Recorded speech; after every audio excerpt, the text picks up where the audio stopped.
BDO. Moi, je pense que c'est le client first, parce que c'est le client qui fait notre fiche de paye. Tant que quelque chose n'est pas impossible, c'est que c'est possible.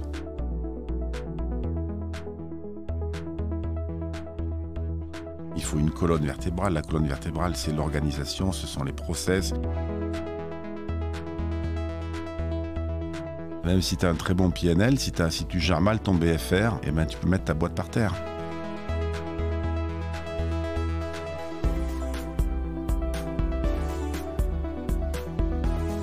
Bienvenue dans Coulisses de CEO, le podcast qui met à nu les dirigeants. Je suis Arnaud Naudan et dans chaque épisode, avec mes invités, on décrypte les challenges des leaders d'aujourd'hui et de demain. Bonjour et bienvenue dans ce nouvel épisode de Coulisses de CEO. Aujourd'hui, j'ai le plaisir d'accueillir Didier Quillot, un dirigeant au parcours exceptionnel qui a fait ses preuves dans les télécoms, les médias et le sport. Il a notamment dirigé Orange France avant de piloter la transformation numérique du groupe Lagardère Active. Les amateurs de foot se souviennent de son passage remarqué à la Ligue de football professionnelle où il a joué un rôle clé en négociant des droits TV records pour la Ligue 1. Après un passage dans le conseil, il fait son retour aux commandes de Cities Media qu'il dirige aujourd'hui pour relever de nouveaux défis. Un parcours riche et inspirant que nous allons explorer ensemble. Je suis très heureux de le recevoir. Bonjour Didier. Bonjour. Est-ce que tu peux nous dire d'où tu viens, où tu es né, dans quel environnement tu as grandi? Alors moi, je suis né dans le Tarn-et-Garonne, donc dans une ville qui s'appelle Montauban, que tout le monde connaît, car comme le dit Lino Ventura dans le film de Audiard, les tontons flingueurs, on ne devrait jamais quitter Montauban. Donc moi j'ai quitté Montauban, comme Lino Ventura dans le film. Et voilà, donc je suis né dans le Tarn-et-Garonne, donc je suis un Gascon. Le Tarn-et-Garonne, on l'entend encore un peu. C'était pourtant il y a plus de 60 ans. Voilà, donc et j'ai grandi dans un environnement familial très modeste, dans un village donc de cette belle région de Gascogne. Et voilà, donc j'ai fait mes études à Montauban puis à Toulouse. Tu avais déjà une volonté, enfin tout du moins une ambition ou un caractère qui te prédisposait à avoir la carrière ou des gens qui t'ont, dans ta construction, dans ton enfance, fait porter sur les affaires? Du point de vue familial, non, parce que mon père travaillait il dirigeait des chantiers de travaux publics. Et ma mère était effectivement mère au foyer, comme on dit maintenant, comme on disait à l'époque en tout cas. Donc il n'y a pas d'atavisme familial sur l'entrepreneuriat ni sur le management. Il y a, mais je me souviens assez jeune en fait, quand j'étais ado. Donc moi je pratiquais le football, un amateur à l'époque, et j'étais devenu assez vite coach, enfin entraîneur, comme on dit, des équipes de pupilles et de poussins, donc qui sont les gamins qui ont 7 à 8 ans. Et je passais effectivement mes week-ends à entraîner ces jeunes enfants et à leur apprendre la pratique du football, à les amener dans ma voiture, à faire des matchs, le championnat départemental. Voilà, donc c'est cette volonté d'apprendre, de transmettre, de former, de coacher, de diriger. Je pense que j'étais très jeune quand j'étais ado. Quand j'étais lycéen ou plus collégien ou même avant à l'école primaire, je me souviens avoir été délégué de classe souvent, peut-être même tout le temps dans mon souvenir. Donc ça vient peut-être de là, mais c'est souvent un signe. Mais c'est pas. Ça n'a rien à voir avec mon environnement familial. Tu as fait des études d'électronique, puis de management, puis tu es rentré dans des grands groupes. Tu rentres, je crois que c'est chez Thomson. Alors aujourd'hui ça s'appelle Thales, ça s'appelait à l'époque Thomson CSF, puisque moi je démarre ma carrière professionnelle en 1981. Ça ne nous rajeunit pas. Donc, et puis ça ne s'oublie pas, puisque mon premier job, je le prends le 11 mai 81, le lendemain de l'élection de François Mitterrand. Donc effectivement, je peux pas oublier la date de ma première embauche. Ça marque. Ça marque. Dans des fonctions plutôt marketing, Alors non, j'ai démarré comme ce qu'on appelait à l'époque contrôle qualité. Donc j'étais dans une usine de fabrication de composants électroniques dans le groupe ex-Thomson CSF, Thales. Donc j'étais responsable du contrôle qualité d'une ligne de fabrication de produits qui s'appelait à l'époque des circuits hybrides, puisque ça mélangeait les technologies de céramique et de puces de semi-conducteurs. Voilà, donc c'est un premier job d'encadrement très vite. C'est même mon premier job, un job d'encadrement avec une petite équipe d'une dizaine de personnes. Et comment je suis arrivé là? Je dirais presque par hasard. J'ai fait mon stage d'ingénieur, comme on fait tous après son école d'ingénieur, donc chez Thales, dans un laboratoire de recherche, qui était un laboratoire central de recherche de Thales, qui était sur le plateau de Orsay, dans le plateau Orsay-Palaiseau, là où il y a maintenant Polytechnique, enfin une espèce de Silicon Valley française. Et je me suis très très vite rendu compte, après 3 mois de stage, que j'étais pas du tout fait pour faire de la recherche fondamentale. Absolument pas. J'avais vraiment envie de... je sais pas si j'avais déjà envie de diriger, mais j'avais en tout cas envie de faire des choses qui soient beaucoup plus pratiques, beaucoup plus orientées résultats, que faire de la recherche fondamentale dont on ne voit pas avant de nombreux mois, parfois même de nombreuses années, le résultat de ces recherches. Et donc c'est ainsi que j'ai été voir la DRH donc, du site sur lequel j'étais pour lui demander s'il y avait un job dans des fonctions d'encadrement ou de production, puisque j'étais ingénieur donc, de formation initiale en électronique. Et j'ai eu cette opportunité donc, que j'ai saisie. C'est vraiment sans même chercher en fait. Donc c'est une opportunité qui s'est présentée toute seule sans que je la cherche vraiment. Tu avais cette volonté, ou tout du moins un plan, ou de dire il faut que je rentre dans des fonctions exécutives à un moment donné, enfin, c'est ça que je veux non, faire. Quand je démarre ma carrière, j'ai 22-23 ans, donc j'ai pas cette volonté-là. À cette époque-là, je suis un provincial qui arrive à Paris, je suis célibataire, donc je pense d'abord à profiter de la vie, plutôt qu'à ma carrière professionnelle. Mais très vite, en fait, j'apprends à... Le commandement, le terme est un peu fort, mais je me retrouve dans une usine de production donc, de Thales qui est située dans le Loiret, donc au milieu des plaines de betteraves de Malesherbes, pour moi qui viens de Toulouse, enfin de Montauban, et me retrouver donc au milieu des plaines de betteraves de Malesherbes avec une usine de composants électroniques, ce qu'on appelle les salles blanches, enfin, vous voyez de quoi je parle. Donc, et je me dis, il faut vite que je mette à profit cette expérience pour grandir en fait. Et donc là, je prends des responsabilités additionnelles pendant quelques années d'encadrement dans cette usine de production. Et ensuite, assez vite, j'ai envie de bouger vers le marketing. Et donc, je prends une fonction marketing international pour développer en gros les technologies que cette division de Thales faisait pour essayer de les vendre à l'international et aux États-Unis en particulier. Et donc là, on doit être en 87-88, donc quelques années après. J'ai la chance, en fait, d'être choisi par le directeur général de cette division de l'époque pour porter cette technologie, enfin porter au sens commercial du terme, auprès de grands équipementiers aéronautiques américains.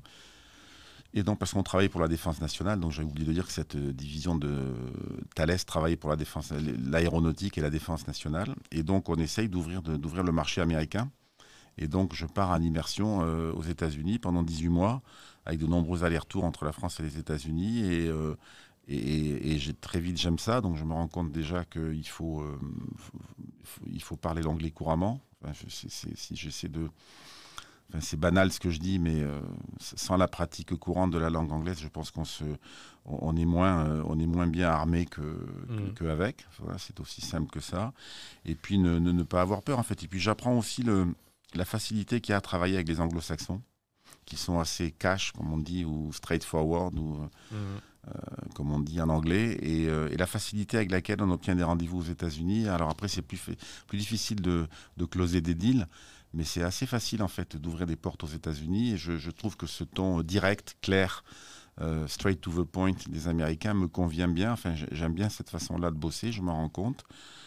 Voilà. Et donc, quand je rentre en France ensuite, après 18 mois, tu as parlé de Canal+, effectivement, j'ai eu une opportunité complètement par hasard d'intégrer le groupe Canal+, non pas dans la branche audiovisuelle, mais dans la branche industrielle de Canal+. C'est à l'époque où Canal+ avait racheté, André Rousselet, donc le président fondateur de Canal+, avait racheté une boîte qui s'appelait Tona Électronique, qui fabriquait des antennes satellites et des équipements électroniques pour le câble, la cable TV. En fait, c'était la volonté qu'avait Rousselet à l'époque de faire de l'intégration verticale entre le contenant et le contenu. Déjà, on est en 1989, hein, donc c'était déjà bien avant Messier et puis toutes les années 2000 du contenant imbriqué verticalement dans le contenu, ou l'inverse plutôt.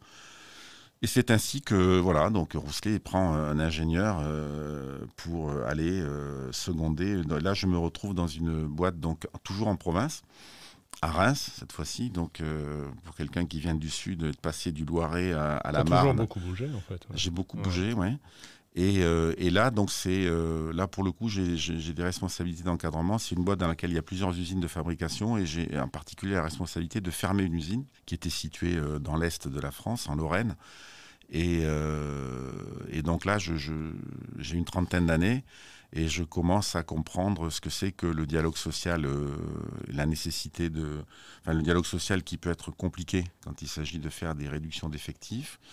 La négociation avec les collectivités locales déjà, parce que quand vous supprimez une cinquantaine d'emplois sur un petit village de Lorraine, il faut aller l'expliquer à la fois au maire, au président du conseil régional, du conseil départemental et autres. Et donc je comprends tout de suite l'importance de la chose publique, entre guillemets, d'une part, et puis l'importance aussi du dialogue social et de la nécessité d'expliquer et de faire comprendre des décisions, y compris quand elles sont difficiles. Voilà, donc j'ai une trentaine d'années et je passe 4-5 ans dans cette boîte donc, qui s'appelle donc Tona Électronique. Donc tu as eu une formation accélérée en fait. Sur les premières oui, années, j'ai eu beaucoup. Entre l'international, les différentes fonctions, le dialogue social, les relations publiques. Oui, en fait, je me rends compte que je me retrouve à 35 ans en ayant fait à la fois de l'international, de la production industrielle, du dialogue social, de la négo avec des collectivités locales, et que ça m'a appris en gros la plupart des facettes du métier de dirigeant. Et puis dans le même temps, j'ai fait l'IAE de Paris, qui est un petit truc de management. Enfin, je dis pas, c'est pas une grande business school, mais en tout cas, c'est beaucoup de travail. Faire l'IAE de Paris en cours du soir et le week-end, ça veut dire que c'est un investissement important, ce qui me permet d'acquérir les bases quand même, non pas du management, mais de la comptabilité, du contrôle de gestion et puis de la finance. Chose qu'on n'apprend pas, enfin en tout cas à mon époque on n'apprenait pas dans une école d'ingénieur à savoir ce que c'était qu'un bilan, un compte de résultat et un cash plan et un cash flow. Voilà, donc l'IAE plus ces 4 à 5 expériences diverses, je me retrouve à 35 ans entre guillemets armé, je sais pas. Ouais. Armé, je ne sais pas, mais en tout cas prêt à prendre des responsabilités. Et c'est ainsi que je rentre chez France Télécom à l'époque, en 94, pour diriger à l'époque, donc c'est 6 mois après le lancement du GSM, donc la téléphonie mobile, pour diriger donc la filiale de commercialisation. Donc on appelait ça une SCS, Société de commercialisation de services. Donc c'était une filiale que France Télécom avait créée pour commercialiser les abonnements à Itinéris à l'époque. Voilà. C'est un tout petit truc, un petit truc, quelques dizaines de personnes, et je me retrouve directeur général de cette société. C'est ton premier poste exécutif. C'est mon premier poste exécutif. J'arrive 6 mois après la création. Il y avait à l'époque 20 000 abonnés Itinéris. Et quand j'ai quitté Itinéris devenu Orange donc en 2001, donc quand j'ai quitté en 2006, il y avait 24 millions d'abonnés. Donc j'ai eu cette immense chance d'être là sur une aventure à la fois industrielle, technologique, sociologique, puisqu'effectivement, c'est en 93 que démarre la téléphonie mobile. Hein. Donc avant, il n'y avait pas de téléphone mobile ni de smartphone. Hein. Donc cette aventure à la fois technologique, industrielle, sociologique, sociale, capitalistique, puisqu'à l'époque, en 95, c'est l'ouverture du capital de France Télécom, qui avant, quand j'arrive, ça s'appelait encore la DGPT, Direction Générale des Postes et des Télécommunications, puis France Télécom. Puis la privatisation de France Télécom, enfin la première tranche de privatisation en 95 avec Michel Bon. Donc je veux pas minorer ce que j'ai fait, pas du tout, ni minorer ni majorer. D'ailleurs, j'essaie d'avoir un regard réaliste sur tout ça. Et j'ai eu cette immense chance en fait. Alors après, il faut aussi la saisir, la chance, et puis et puis, entre guillemets, exécuter les missions pour lesquelles on vous donne des responsabilités. Mais c'était une expérience qui était en effet extraordinaire. Je pose souvent cette question aux dirigeants avec qui je discute, s'il y a un moment clé en fait dans leur carrière où les choses s'accélèrent, si c'est une rencontre, un mentor. Toi, tu qualifierais que c'est ça un peu le marqueur de ta carrière, c'est d'arriver en fait aux responsabilités d'une filiale à un moment où le marché est en train de se transformer, la téléphonie est en train d'exploser. Effectivement, j'arrive en 94, donc à la tête de cette petite filiale de France Télécom qui est créée from scratch. Et pourquoi ils me prennent moi d'ailleurs? Ils me prennent moi parce qu'à l'époque, France Télécom dit il faut qu'on me prenne des gars du privé pour dynamiser ce truc-là, parce qu'en face de nous, il va y avoir la concurrence. À l'époque, les télécoms, c'était nationalisé. Donc la téléphonie mobile, c'est l'ouverture à la concurrence avec SFR. Et c'est le même jour que le réseau SFR et le réseau Itinéris sont lancés pour que tout le monde soit à égalité de chance. Et 3-4 ans après, il y a Bouygues Télécom qui a lancé la licence de Bouygues Télécom. Et donc, ils voulaient des gars du privé, en fait, parce qu'ils considéraient qu'il fallait mettre un peu de souffle ou d'énergie ou de méthode, enfin je ne sais pas, et bref, et donc c'est ainsi que je suis retenu. Donc c'est cette chance-là, en effet, en termes de marqueur, comme tu dis, d'être là au bon moment, alors d'une part, et puis après les mentors, il y a André Rousselet avant, qui m'a quand même permis d'avoir cette expérience dans une filiale de Canal+, qui m'a permis de voir toutes les facettes du management. Parce qu'André Rousselet, il faisait confiance comme ça, plutôt a priori. Et mon entretien avec André Rousselet a duré à peine 30 minutes. Et voilà, donc il m'a dit, vous me plaisez, je vous envoie assister le directeur général de ma filiale à Reims. Voilà, boum, et il ne m'a même pas demandé oui ou non. Et je me rappelle avoir ensuite, c'était un vendredi après-midi, et je me rappelle pendant le week-end avoir appelé l'ami qui m'avait mis en relation avec Rousselet, et je lui avais dit, j'hésite quand même. C'est à Reims, je viens de me marier. C'est à Reims. Il m'a dit, mais t'es complètement fou. Tu peux pas dire non, André Rousselet. Il t'a proposé. On est en 87-88 à l'époque. Proposé finalement. À l'époque où Canal+ est vraiment le truc le plus hype dans l'audiovisuel. On est en 87-88. Souvenez-vous, Canal+ a failli mourir au début, et puis là, Canal+ a survécu. Donc c'est vraiment tout le monde a envie de rentrer chez Canal+. Enfin, encore aujourd'hui, hein, bien entendu. Mais à cette époque-là aussi. Et donc voilà, donc je fonce en fait. Et donc Rousselet, c'est un premier mentor. Et après, je pense que Michel Bon aussi, moi, mes mentors, ce sont mes patrons en fait. Donc Rousselet d'abord, Michel Bon ensuite chez France Télécom, parce que Michel Bon, il m'a appris 2-3 trucs, dont le client first. Voilà, tout ce qu'on fait doit être orienté vers la satisfaction du client. Tu l'as gardé encore aujourd'hui? Bien sûr, même mes équipes aujourd'hui chez Cities Media, la première chose que j'ai dû leur dire en arrivant il y a 18 mois, c'est ce à quoi vous devez penser tous les matins, c'est comment mieux satisfaire nos clients. Voilà, ça doit vous obséder. Et donc, je parle de ça parce que France Télécom, c'est une boîte d'ingénieurs.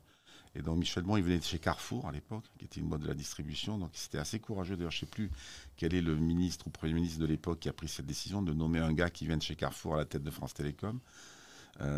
Et donc il nous a appris effectivement moi en tout cas j'ai retenu au moins 2 choses. La première, c'est vraiment le client first. Et la deuxième, c'est la pyramide managériale inversée. C'est-à-dire que Michel Bon, il avait cette habitude extraordinaire d'aller toutes les semaines en province, donc dans une agence France Télécom, et de travailler avec les employés comme au guichet pour vendre des téléphones et des abonnements. Et c'est ainsi qu'il comprenait ce qui allait et ce qui n'allait pas dans les systèmes d'information, dans les process. Et ensuite, en rentrant de sa tournée en province, donc, qui était 1 fois par semaine, donc il envoyait un mail à son comité exécutif, dont je ne faisais pas encore partie à l'époque, à son comité exécutif pour dire, voilà, j'ai trouvé dans l'agence de Roanne ou dans l'agence de Villeneuve-sur-Lot, j'ai trouvé tel truc qui va cap, pourquoi on ne peut pas prendre un abonnement comme ci et comme ça? Et donc, c'est ce qu'il avait lui-même appelé le système de la pyramide managériale inversée, c'est-à-dire, en fait, les patrons, ce sont les agents au guichet qui reçoivent les clients dans les agences, c'est eux les patrons. Donc, on doit faire ce qu'eux demandent pour satisfaire le client. Et dans une boîte où il y a où tout l'encadrement, ce sont des X-Télécom, c'était alors, je ne sais plus où ils en sont maintenant, mais... Ouais, cette philosophie de client first, et puis C'est quelque chose que tu disais que tu as gardé, première chose que tu as dit chez Cities Media. Ça s'applique à tous les business? Moi, je suis certainement de la vieille école.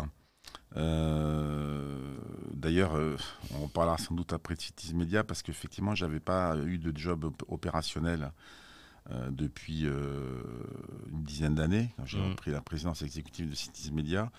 Et il y a quand même beaucoup de choses qui ont changé depuis le Covid en particulier, dans la relation entre le management, les employés et puis les stakeholders externes. On va y revenir. Revenir. Mais en tout cas, quand je dis je suis de la vieille école, non, moi je pense que c'est le client first, parce que c'est le client qui fait notre fiche de paye. Voilà, donc s'il n'y a pas de client, il n'y a pas de chiffre d'affaires. S'il n'y a pas de chiffre d'affaires, il n'y a pas de fiche de paye. Donc je pense que ça s'applique à tous les business, que ce soit du B2C, du B2B. Alors après, le client, c'est soit le consumer, c'est soit une collectivité locale, c'est soit une autre entreprise en B2B, ça peut être un partenaire, mais enfin, c'est celui que l'on facture tous les mois. Qui quand même fait que... Alors, ça ne suffit évidemment pas. Parce qu'il faut une colonne vertébrale. La colonne vertébrale, c'est l'organisation, ce sont les process, il faut du management et il faut bien sûr des employés, des collaborateurs, des compagnons, enfin, appelons ça comme on veut, qui font que le business se fait. Mais celui qui met le fuel dans le moteur, l'obsession pour toi, c'est le client. Si on revient, donc tu disais, tu quittes, je crois, alors après avoir vécu une période d'expansion avec France Télécom assez exceptionnelle. Tu quittes en 2006 pour la Gardère Active. Oui, alors avant 2006, je veux faire un passage par 2001, qui est le rebranding de Itinéris en Orange. Parce qu'effectivement, là, tu parlais de mentor tout à l'heure. J'ai à ce moment-là connu un autre mentor en 2002 précisément. Donc il y a eu le rebranding de Itinéris en Orange, qui est une aventure sur laquelle on pourrait passer effectivement plusieurs séances de podcast. J'ai failli écrire un bouquin d'ailleurs sur comment on fait le rebranding d'une marque comme Itinéris en une marque mondiale comme Orange. Mais en 2002, France Télécom va très très mal, est très endetté. Et en 2002, c'est Thierry Breton qui est nommé à la tête de France Télécom, alors que l'entreprise a pas loin de 60 ou 70 milliards de dettes. Et qu'elle est vraiment très très très mal en point, puisqu'il y a eu l'endettement qui a été fait pour acheter Orange en cash et pas en titre. Il y a eu la crise d'Internet en 2001, enfin tout ça cumulé fait que l'entreprise va très mal et que donc Thierry Breton remplace à ce moment-là Michel Bon. Et là j'ai appris que tant que quelque chose n'est pas impossible, c'est que c'est possible. Et voilà, donc ça c'est quelque chose que je ne suis pas prêt d'oublier non plus, c'est cette forme de escalader l'Himalaya, pour reprendre notre terme utilisé par notre Premier ministre actuel. Enfin, il y en a vraiment un, en tout cas moi, qui m'a appris à escalader l'Himalaya, c'est Thierry Breton, quand il a escaladé l'Himalaya de la dette de France Télécom et qui nous a obligés, tous les cadres de la boîte, à faire ce qu'on avait appelé à l'époque le plan Top Total Operating Performance, je crois. Qui consistait à trouver des milliards et des dizaines de milliards de cash additionnels en coupant nos coûts, et avec un courage, une détermination qui sont exemplaires en fait, et qui montrent vraiment que faut toujours mettre la barre haut. Faut toujours mettre la barre haut, parce que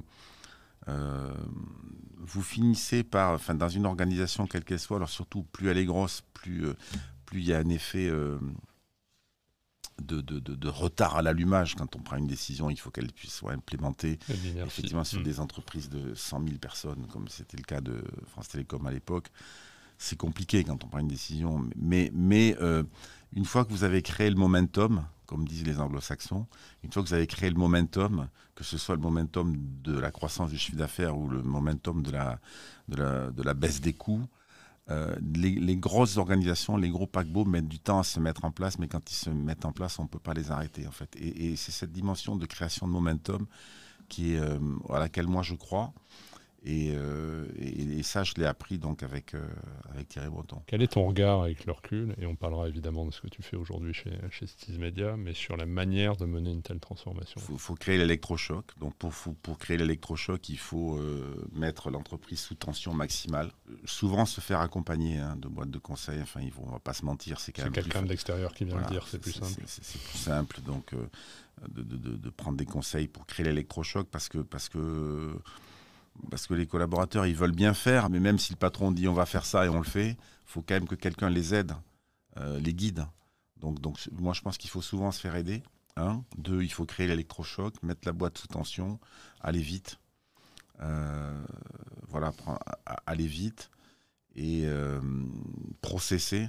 Enfin, il faut vraiment processer, tracer, mettre des KPI en place pour suivre. C'est très important.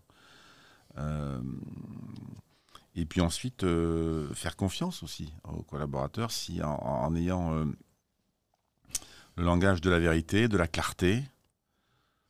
Moi, je pense que je crois qu'il faut toujours privilégier de dire la vérité sur les situations économiques d'une entreprise. Et il faut toujours faire confiance a priori à l'intelligence des collaborateurs.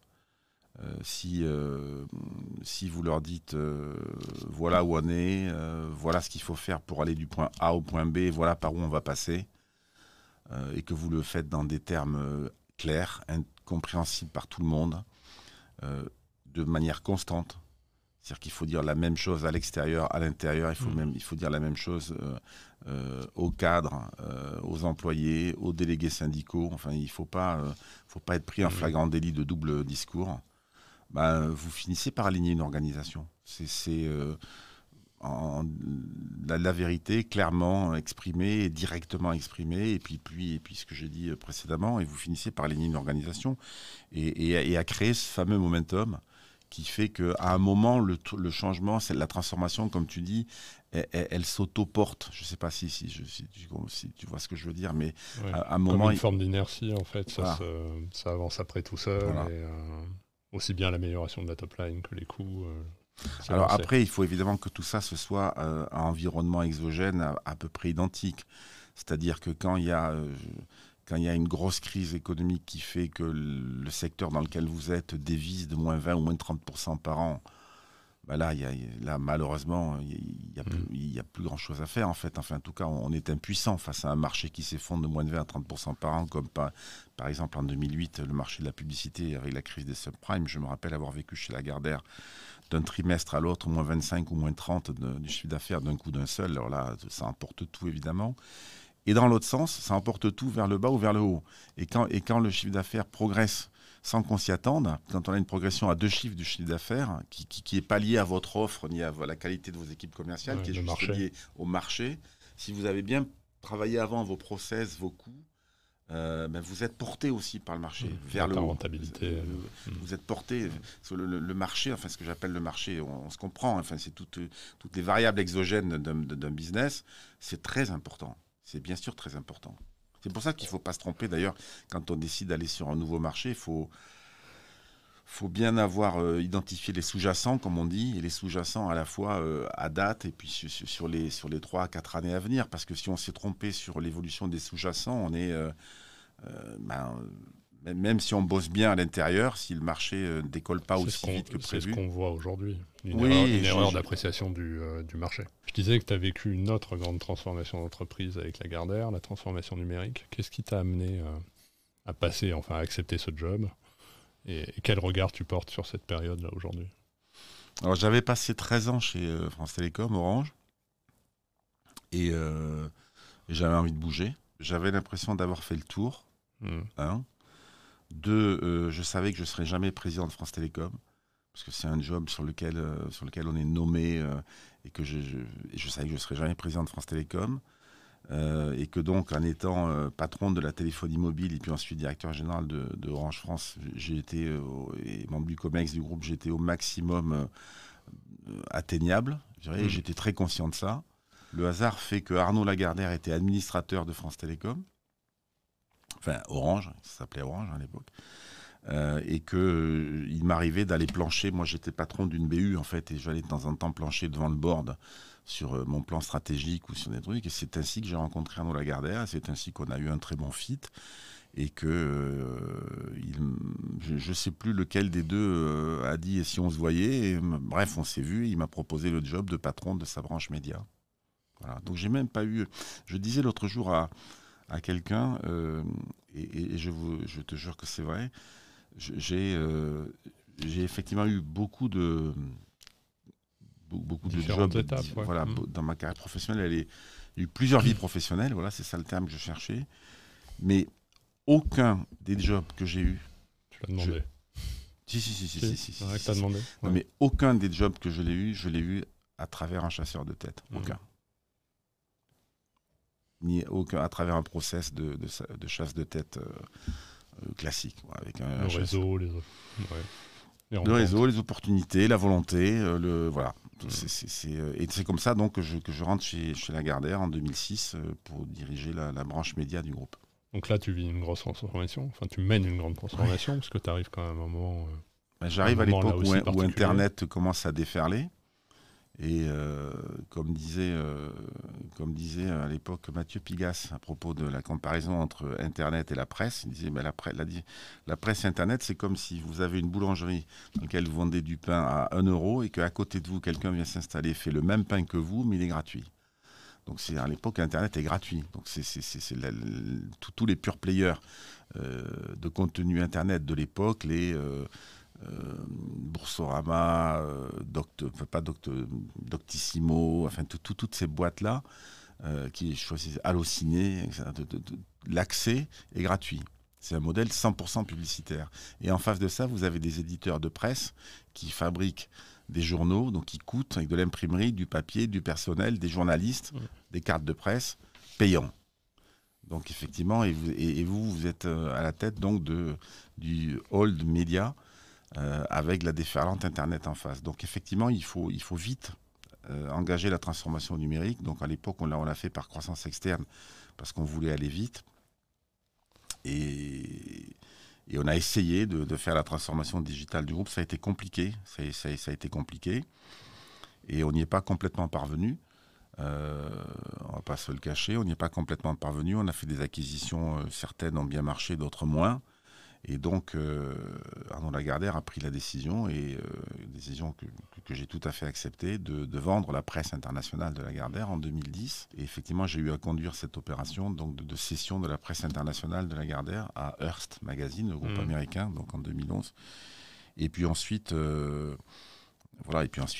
groupe a cédé d'autres actifs comme les radios à l'international, et puis a cédé l'ensemble de ses actifs médias, considérant que dans les médias, enfin en tout cas c'est ce que Arnaud pensait à l'époque, et pour moi je trouve que le rationnel était tout à fait juste, que dans les médias il fallait, si on était un acteur mondial, si présent dans plusieurs pays, il fallait avoir la taille mondiale.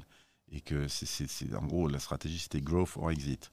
Et que si on n'arrivait pas à avoir la taille mondiale, la taille critique mondiale, il valait mieux exiter. Et c'est ce qui a été fait à la fois sur les radios et sur la presse du groupe. Mais avec une tentative quand même de growth au début. Tu disais que tu as fait les acquisitions. Sur le digital, mais sur les médias offline traditionnels, on n'a pas fait d'acquisition. Et objectivement, c'était la bonne décision. C'est une des questions que je voulais te poser dans ton parcours de dirigeant, notamment sur ces stratégies de croissance. Tu as fait pas mal d'acquisitions dans ta carrière. Toi, quel est tes tips là-dessus? Une technique ou ton retour simplement avec un peu de recul? Non, la question est vaste. Moi, je pense qu'il faut qu'il y ait un bon rationnel déjà pour faire. Donc, soit le rationnel, il est de réaliser des synergies ou de mutualiser ou de se déployer sur des nouveaux marchés ou des nouvelles géographies. Mais allez, enfin, j'enfonce une porte ouverte en disant cela, mais pour faire une acquisition, il faut qu'il y ait un vrai rationnel ou d'intégration industrielle. Ou d'achat de parts de marché. Mais on ne peut pas faire une acquisition pour se faire plaisir, en fait, ou parce qu'il y a un secteur qui est à la mode. Voilà. Ou grossir pour grossir. Je ne crois pas. Je pense qu'il faut qu'il y ait un rationnel. Enfin, il faut qu'on fasse tourner un BP dans lequel il se passe quelque chose, donc en termes de création de valeur. Et il y a une différence entre avant et après, ou avec et sans la cible qu'on vise d'acheter. Ça, c'est évident, mais ça, c'est le premier. Deuxième point, ça dépend du process compétitif. Si c'est une acquisition de gré à gré, il faut essayer de payer le prix le moins cher possible. Si c'est une acquisition dans le cadre d'un process compétitif, il faut vraiment savoir si on la veut ou pas, avoir fait tourner le BP d'intégration, et si c'est vraiment stratégique pour la boîte, et si le BP tourne, il faut mettre le prix en fait. Voilà. Donc je pense qu'il faut pas... il n'y a rien de pire que de regretter des acquisitions parce qu'au dernier moment, on n'a pas mis le bon prix. Bon, donc, mais il faut être certain qu'on le veut vraiment et de ce qu'on va faire ensuite. Donc ça, c'est pendant le deal. Tu as su t'arrêter dans certains process, toi? Alors moi en fait, j'ai tout le temps été dans les acquisitions que j'ai faites, sauf maintenant où je suis à la fois dirigeant et puis actionnaire. J'ai tout le temps été dirigeant salarié. Donc le final cut, en fait, sur une acquisition, c'était le propriétaire qui l'avait. C'était le propriétaire qui l'avait. Donc quand j'étais chez Lagardère, c'était Arnaud Lagardère et son CFO. Quand j'étais chez Coyote, ensuite, c'était le fonds d'investissement qui était propriétaire de Coyote. Et puis quand j'étais chez France Télécom, j'étais pas encore à ce moment-là assez élevé pour avoir quand tu posais la question est-ce que je suis arrêté, la question ne s'est pas posée en fait. C'était pas moi qui décidais go no go sur une acquisition. Moi, je présentais un dossier, je faisais une recommandation, mais j'étais un dirigeant salarié. Et après, le plus important, c'est l'après en fait. Et le plus important, c'est l'après. Ça dépend. Il ne faut pas se tromper sur le BP. Je l'ai dit. Et puis, il faut bien décider si. Moi, je crois qu'il y a un truc qui est très important pour l'après, c'est de bien décider si c'est une stratégie d'intégration. Ou si c'est une stratégie où on laisse vivre la filiale avec un minimum de contrôle, qui est en gros le cash et le contrôle de gestion, et qu'on laisse la filiale indépendante par rapport à sa stratégie, son organisation, son management, etc. Je pense qu'il faut choisir. Je pense qu'on ne peut pas être in between, comme on dit. C'est-à-dire que soit on fait une acquisition qu'on consolide financièrement, mais qu'on laisse vivre sa vie. Il y a des éléments de gouvernance qui font que la filiale acquise ne fait pas n'importe quoi, évidemment, et délivre le BP qu'elle nous a vendu. Voilà, ça c'est l'option 1. Et l'option 2, c'est on intègre. Et quand on intègre, en général, c'est compliqué pour que ça se passe bien. Parce que dans l'option A, on peut laisser le management en place avec un earn-out. Donc normalement, les intérêts sont alignés entre l'actionnaire et le management. Mais tu as peut-être moins de synergie. Mais tu as moins de synergie, c'est pour ça que je dis il faut commencer par se poser la question qui est est-ce qu'il y a de la création de valeur à faire des synergies ou pas? Et s'il y a de la création de valeur à faire des synergies, il faut vraiment intégrer. Et là, quand on intègre, il ne faut pas faire à moitié intégré, il faut faire complètement intégré. Et là, pour le coup, il faut assumer de prendre le risque que le management s'en aille, parce que le management qui était dans une start-up... Alors moi, je parle là de mon expérience, c'est-à-dire l'acquisition de start-up plutôt tech, avec des managers qui étaient souvent des fondateurs. Oui, quand tu les intègres dans un groupe, généralement, ça... Mais ça marche aussi quand tu intègres... Enfin, je vois bien quand il y a du M&A entre grands groupes, la question de l'intégration, slash du management, slash de la politique RH, slash de la... Voilà, il y a des choses qu'il faut décider vite, en fait. Qu'il faut décider vite. Et pour être, une fois de plus, pour revenir à ce que je disais il y a quelques instants, c'est la clarté, la vérité, straightforward. Et en général, ça se passe bien. Mais il ne faut pas laisser le... moi, je me rappelle quand nous avons acheté Orange, France Télécom, quand nous avons acheté Orange en UK, moi, j'étais patron uniquement de la téléphonie mobile en France. Et on a racheté Orange, il a fallu merger les deux business, la France et le UK. Et on a pris près d'1 an à décider de comment on allait faire le merge. Et on a perdu 1 an, en fait. Et donc, ensuite quand il a fallu faire l'IPO de la boîte, ça s'est passé moins bien que prévu parce que justement, les marchés financiers avaient bien compris qu'on n'était pas clair sur le fait est-ce qu'on intègre ou pas. Donc en fait, pour répondre à ta question, il faut décider vite si on intègre ou pas quand on fait une acquisition, très vite. Toutes les recettes que tu avais apprises et les techniques et toute ton expérience, est-ce qu'elles sont un peu remises en cause ou est-ce que ça te demande d'ajuster des choses maintenant que tu es actionnaire? En fait, après avoir quitté la Ligue de foot en 2020, pendant quelques années, donc j'ai fait du conseil, du M&A avec une banque d'affaires, et puis du senior advisor, comme tu dis. Et c'est ainsi que j'ai eu l'opportunité d'être approché pour accompagner donc, des investisseurs financiers qui regardaient le dossier d'acquisition de la filiale française de Clear Channel. Voilà, donc c'est dans une mission de conseil au début et d'audit et de due diligence que j'ai fait. Et j'ai beaucoup aimé ce moment-là parce qu'effectivement c'était une compétition. En fait, il fallait gagner contre d'autres acheteurs potentiels. Il fallait convaincre les actionnaires américains. Il fallait convaincre le management en place qu'on était le meilleur projet. Donc il y avait une dimension entre guillemets importante dans la conviction. En fait, il fallait arriver à convaincre. Il fallait aussi faire la bonne négo d'un point de vue financier, fiscal, juridique et autres, mais il fallait aussi faire l'accompagnement managérial et humain pour convaincre, d'abord parce que l'entreprise en avait besoin, et puis parce que c'est une entreprise française avec des clients à 100% français, des collectivités locales, et donc il y a cette dimension un peu subjective c'est qui les futurs propriétaires était importante. Ce n'était pas uniquement ceux qui mettaient la meilleure offre financière. Donc j'ai aimé faire ça. Et puis par ailleurs, c'était dans un secteur, les médias que je connaissais, même si je n'avais jamais opéré un business d'affichage. Avant, j'avais travaillé chez Lagardère, donc il y avait de la radio, de la presse, de la télévision et de la production audiovisuelle. Et donc, c'est les grands indicateurs du marché, c'est-à-dire la publicité, les agences médias, l'audience, le CPM, tout ça, c'était des choses qui me parlaient. Donc j'ai accompagné les investisseurs. Lorsque nous avons fait un audit post-acquisition et qu'on a rédigé notre plan de transformation en se faisant accompagner par un cabinet conseil, comme je disais tout à l'heure, c'est toujours mieux de prendre un cabinet conseil pour se faire accompagner au début.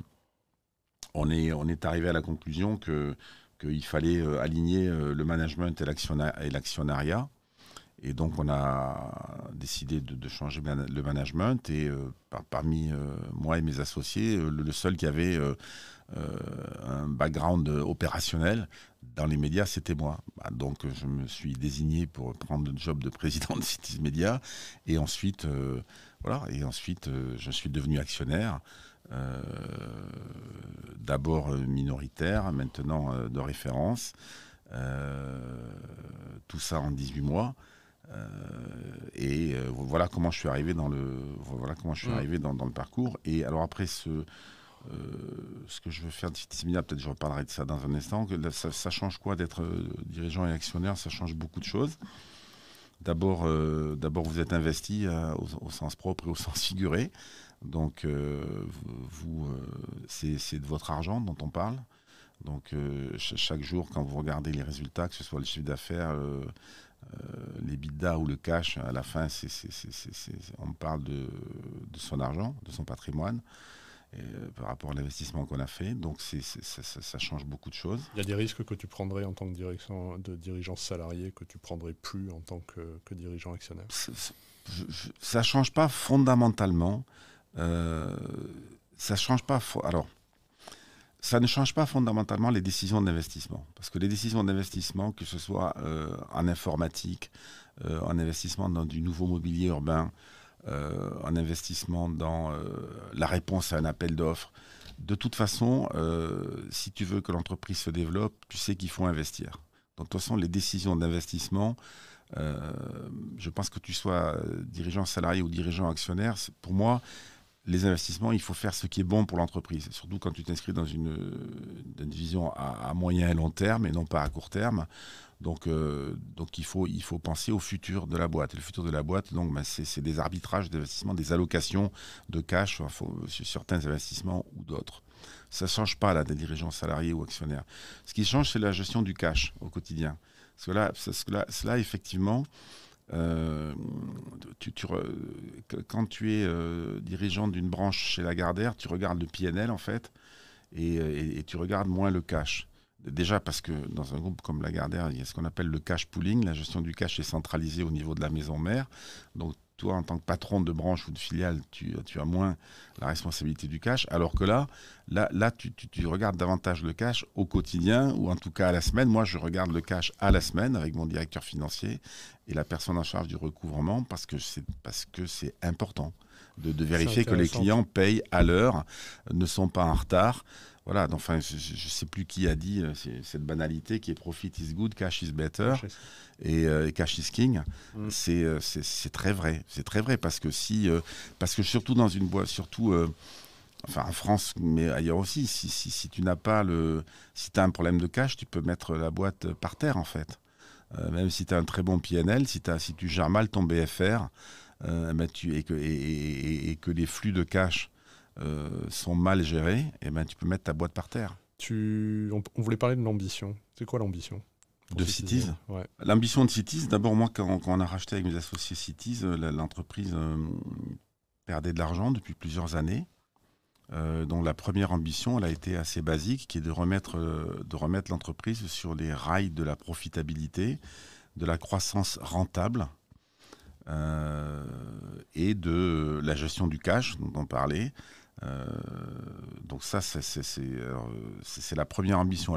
Et dans les premiers discours, entre guillemets, à l'attention des équipes, c'est celle-là. C'est de dire il faut commencer par retrouver le chemin de la profitabilité de manière durable, pérenne, structurelle. Et donc ça veut dire qu'il faut à la fois travailler sur le développement de notre chiffre d'affaires et puis l'abaissement de notre barre de coûts. Sachant que, comme je le disais tout à l'heure, le développement du chiffre d'affaires, il y a une variable exogène qui s'appelle le marché, qui parfois peut t'aider ou parfois ne pas t'aider. Et si je prends l'exemple de l'affichage et de la publicité en général en 2024, on a eu un extraordinaire premier semestre. Et puis après, à partir du mois de septembre, ça a commencé à dévisser. Et on sait très bien que c'est à la fois l'effet de la dissolution, l'effet des incertitudes géopolitiques, fiscales, budgétaires, l'environnement politique incertain en France, etc. Enfin, tout ça fait que ça provoque un attentisme chez les annonceurs qui ont les budgets mais qui ne les dépensent pas, en gros, pour faire simple. Donc, ils ont les budgets mais ils les gèlent. Et donc, les annonceurs, nous, 100% de notre chiffre d'affaires, c'est le chiffre d'affaires publicitaire. Enfin, pratiquement 100%, c'est le chiffre d'affaires publicitaire. Et donc, c'est une variable exogène, le marché, dont il faut tenir compte. Donc, aujourd'hui, l'entreprise est à nouveau profitable depuis 2024. Et que ce soit en EBITDA ou en cash flow. Donc ça, c'est la première ambition, elle a été délivrée. La deuxième ambition, c'est de déployer un plan de développement sur l'ensemble des univers et des formats, parce qu'on est le seul opérateur de communication extérieure en France qui est présent sur tous les formats, tous les univers, sur le mobilier urbain, le transport, les parkings, les malls. Et je pense que c'est une force, parce qu'on accompagne le parcours consommateur tout le long de sa vie, dès l'instant où il part de chez lui jusqu'à ce qu'il revienne chez lui, qu'il prenne le métro, le tram, la voiture, qu'il se déplace en ville. Enfin voilà, il peut rencontrer. Nous, on a, grâce à nos 100 000 faces print et nos 3500 faces DOH, on a une audience de 35 millions de Français, de citoyens par semaine sur le print et de 20 millions sur le DOH. Donc, parce que justement, on a cet univers et cette offre marketing multiformat, multi-univers. Donc ça, et pour se déployer avec cette stratégie qu'on ne modifie pas, stratégie d'offre, il faut effectivement repartir sur des appels d'offres, ce que l'équipe précédente n'avait pas pu faire parce que les actionnaires étant sortants, ils avaient moins autorisé le management à se déployer, alors que là, nous, on regarde tous les appels d'offres et on les étudie très précautionneusement, chacun d'entre eux, et quand c'est rentable, eh ben on met ce qu'il faut. On met ce qu'il faut pour essayer de gagner, et puis quand on considère que ça l'est moins, on sait s'arrêter. Par exemple, là, nous venons de perdre le contrat de la régie de transport de Nantes, la Sémitane, qui était un gros contrat. Nous étions le sortant, on a perdu parce qu'on n'a pas mis le montant de redevance que notre concurrent a mis, et donc on a considéré qu'un contrat déficitaire, on ne prendrait pas un contrat déficitaire. Voilà, donc c'est ça que j'appelle repartir en développement, mais de manière raisonnée et rentable. Voilà. Et ensuite, ça c'est la deuxième ambition. Et la troisième ambition, c'est d'être ouvert aux opportunités, de développement et pourquoi pas de croissance externe, en France ou à l'international, mais comme je le disais tout à l'heure, en ayant la certitude qu'il existe un rationnel. car faire de la croissance externe pour de la croissance externe, ça n'a aucun sens. Il faut en faire lorsqu'il y a un rationnel. Donc il faut que le rationnel, ce soit, enfin je vais pas recommencer ce que je disais tout à l'heure, donc quand il y aura des opportunités, enfin nous recevons bien évidemment des dossiers. Pour l'instant, la première priorité de la boîte, ça a été, comme je l'ai dit, de se remettre sur un parcours de la profitabilité et ensuite de consolider son offre marketing. Maintenant, on regarde les opportunités si elles se présentent, mais avec chaque fois l'absolue obligation qui est un rationnel. Cette volonté de diriger, d'avoir ses fonctions exécutives, de mener des projets, c'est une volonté d'impact, c'est un peu d'ego, c'est patrimonial, tu vois. Qu'est-ce qui te drive en fait c'est pas patrimonial, parce que si ça avait été patrimonial, j'aurais franchi le pas de l'entrepreneuriat beaucoup plus tôt. Parce que quand on est dirigeant salarié en France, on paye en général 40 à 50, au moins 40% d'impôts sur ce qu'on gagne. Donc de toute façon, c'est pas comme ça qu'on se fait un très gros patrimoine. Donc c'est pas, en tout cas des expériences passées, c'est pas une volonté patrimoniale. Moi j'aime bien les challenges. J'ai commencé cet entretien en disant que je suis né dans le Tarn-et-Garonne, donc en Gascogne. Voilà. Donc moi j'aime bien Cyrano de Bergerac. Voilà, moi j'aime bien Cyrano de Bergerac parce que il aime les belles causes. Il s'est entraîné les cadets de Gascogne derrière lui. Il aime les choses difficiles. Il est fidèle, il est loyal. Et c'est une grande gueule. Voilà. Donc, vous avez lu le bouquin, vous avez vu la pièce, qu'il soit interprété par Jacques Weber, Gérard Depardieu ou la dernière fois Édouard Baird. Moi, je les ai tous vus, les Cyrano, donc depuis que je suis à Paris. Je pense que chaque fois que la pièce a été jouée quelque part, je l'ai vue, et à chaque fois, c'était bien. Donc ça, c'est voilà, je dirais, pour répondre à ta question, c'est certainement ça. Et donc, c'est escalader des montagnes, en fait. Le goût du défi, quoi. Oh, défi, je sais pas, mais en tout cas, moi, j'aime bien. Je suis passionné de sport, et quand je regarde un match avec l'équipe que je supporte, je suis très mauvais perdant. Voilà, donc je suis assez mauvais perdant. Et j'aime bien l'odeur de la victoire, en fait. Et donc, pour répondre à ta question, c'est certainement ça. Et par rapport à Citizen Media, c'était à l'âge que j'ai, s'il fallait quand même que j'ai une expérience entrepreneuriale. Et il m'a semblé que... alors, ça va vous faire rire ce que je veux dire, mais que vu l'âge que j'ai, si je ne le faisais pas maintenant, je ne sais pas si j'aurais une autre opportunité de le faire. Donc quand en octobre 2023... avec mes associés, on s'est regardé, j'aurais pu faire juste du conseil à leur côté. Là, et voilà, maintenant la due deal est terminée, vous avez gagné. Moi, je vais reprendre mes fonctions d'advisor pour d'autres missions, d'autres projets ou d'autres banques. Et j'ai eu envie de franchir le pas à ce moment-là, parce que je me suis dit, à l'âge que tu as, si tu le fais pas maintenant, il reste quand même plus beaucoup de temps pour le faire. Il y a des erreurs que tu as faites, enfin des choses où tu dis... Oui, il y a deux choses qui m'ont marqué, qui sont toutes publiques, donc trois même. Donc oui, par ordre chronologique, donc j'ai racheté des boîtes internet chez Lagardère, dont une qui n'a pas marché du tout. Et voilà, donc là, j'ai pas respecté ce que je disais tout à l'heure, c'est-à-dire être certain qu'il y a un rationnel, que ça fait du sens et que le BP vole, comme disent les financiers. Donc là, le BP, il volait pas. Et donc, la boîte, on l'a très mal intégrée. Et donc, je pense qu'elle a dû elle a été dépréciée ensuite. Donc ça c'est un échec. On n'est jamais seul à porter la responsabilité d'un échec, mais quand c'est vous qui amenez le dossier à l'actionnaire en disant je pense qu'il faut qu'on fasse ça et dans ces conditions, et que l'actionnaire vous dit ok, vas-y, c'est quand même vous qui avez porté le dossier. Donc ensuite, il y a un deuxième échec qui est la candidature à la présidence de France Télévisions en 2015. Et puis après, il y a dans le foot Mediapro, voilà, donc c'est sur lequel on a fait un appel d'offres, et puis on a obtenu des super conditions, mais les garanties qui avaient été prises à l'époque, et là pour le coup c'est complètement collégial, enfin là aussi ça a été tellement écrit, commenté, qu'on ne va pas y revenir, mais les garanties qu'on avait prises étaient certainement insuffisantes. Bon, voilà, donc ou en tout cas pas au bon niveau, et donc quand on a...